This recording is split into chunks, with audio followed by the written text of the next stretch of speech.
vamos falar dessa galera que gosta de fazer vídeo tendencioso, né? E geralmente esses vídeos eles são para atacar o governo Lula, tá? Esse é um ataque bem nítido. Pegou essa senhora, né? Esse rapaz aí que tem atormentado a vida dos professores das universidades, né? Sempre se posicionando com arrogância e se achando melhor, né, do que os professores. Ele pega uma senhora que vai ali falar sobre a questão de uma pessoa que rouba um celular, né? E a senhorinha disse que não era certo chamar de ladrão, tá? Então aí você percebe que a pessoa vai até uma senhora, né, aleatoriamente, para poder dizer que a população pensa daquela forma. É um vídeo tendencioso, tá? E ali o cara fala assim, a que ponto chegamos, né? De a gente não poder chamar o cara de bandido, né? Cara, e fala isso como se só existisse bandido nesse governo. Como se só existisse roubos, né, furtos de inúmeras coisas, não só de aparelho celular, mas de cordões, só existisse nesse governo. Como se a gente chegasse num ponto em que tudo está desandando. Não, sempre existiu bandido, sempre existiu ladrão, mas esses caras, eles tentam manipular as ideias da população, pegando uma senhorinha. Mas se a gente for analisar, os maiores bandidos estão lá em Brasília, usando terno e gravata, tem curso, tem pós-graduação, tem doutorado, e estão roubando dinheiro público. Ou seja, a educação não tem nada a ver com a integridade de uma pessoa. Não é essa senhora que está lá em Brasília fazendo isso. E o cara está falando de ladrão. Ladrão é com a polícia que tem que resolver esse problema. Quando você vai para a questão da polícia, olha a dificuldade que se tem de armar a guarda municipal. Olha a dificuldade que a gente está atravessando, porque o guarda municipal, sem um armamento, ele vai fazer o quê contra o bandido armado? Ele está ali com a arma de um taser para dar choque e o bandido está com a arma na mão. Como é que vai resolver? Então a falta de policiamento que faz com que essa galera tenha um estímulo para poder continuar roubando, a falta de investimento em inteligência na polícia, investimento no trabalho, é o que faz com que as coisas fiquem fáceis, né, para o bandido, né? E a gente não tem nada a ver, o pensamento dessa senhora não tem nada a ver com isso. Aí quando você vai ver quem é o governador, qual é o partido, quais são os partidos que não aprovam ali um recurso para a polícia, você vai ver que não que é variado entre esquerda e direita, é só vocês começarem a avaliar isso, né?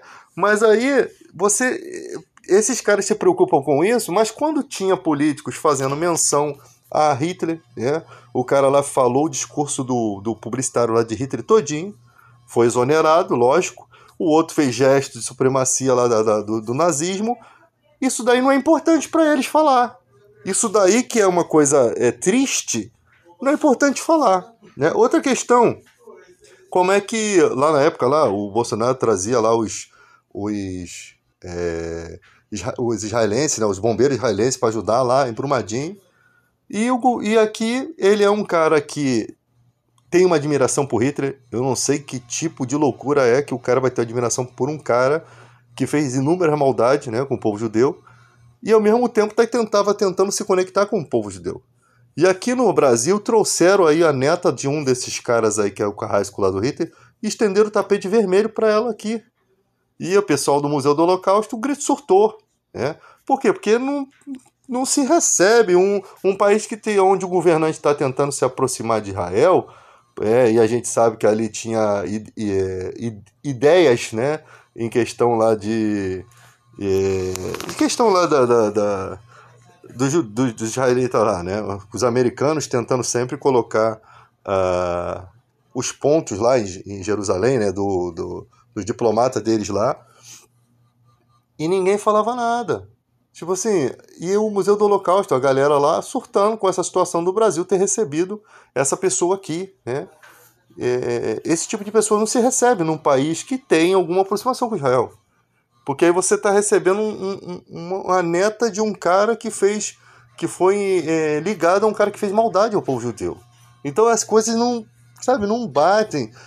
Quanto a essa questão, ninguém fala nada. Mas quando chega uma situação de falar, de pegar uma fala de uma pessoa pobre, que às vezes tem um pensamento um pouquinho mais limitado, eles usam isso para mostrar que a sociedade é assim. Isso é manipulação das massas.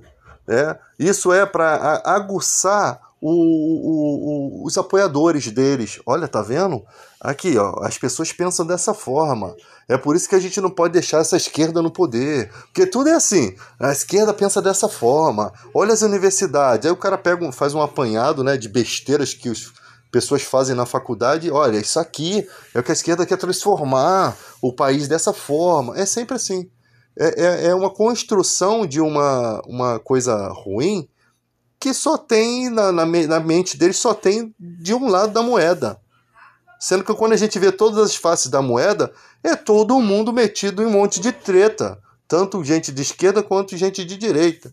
E se a gente começar a apurar e botar em pauta todas as votações das assembleias legislativas lá, que foram contra o povo, né? E a gente pedir explicações deles por que votaram assim, a gente vai começar a constranger eles a votar em benefício do povo. Porque enquanto não se faz isso, eles ficam à vontade para votar. Porque a população brasileira não acompanha esse tipo de votação, né? Então fez lá uma emenda, lá uma coisa que vai beneficiar os trabalhadores. Quem votou contra? Vai lá ver. Por que você votou contra? Aí o cara dá uma desculpa esfarrapada e a pessoa, por admiração, ainda continua seguindo esse bando, né? Infelizmente, a política ainda, mesmo na era da informação, a população tem essa dificuldade de assimilar o que está sendo votado, o que está sendo aprovado, quem são aqueles vilões da história. E o pior é que esses caras votam contra o povo brasileiro e ainda vem em rede nacional a acusar que não foram eles que votaram, foram outros. Aí quando a gente vai apurar lá os fatos, a gente mostra que eles votaram contra o povo e o povo que crê neles continua seguindo. Então já não se trata mais de uma questão de mostrar o certo ou o errado, se trata mesmo de ignorância. Se trata mesmo da pessoa querer persistir no erro. Ainda bem que esse país ainda tem gente que tem algum senso, porque muita gente, a maior parte, não tem senso nenhum desse tipo de coisa.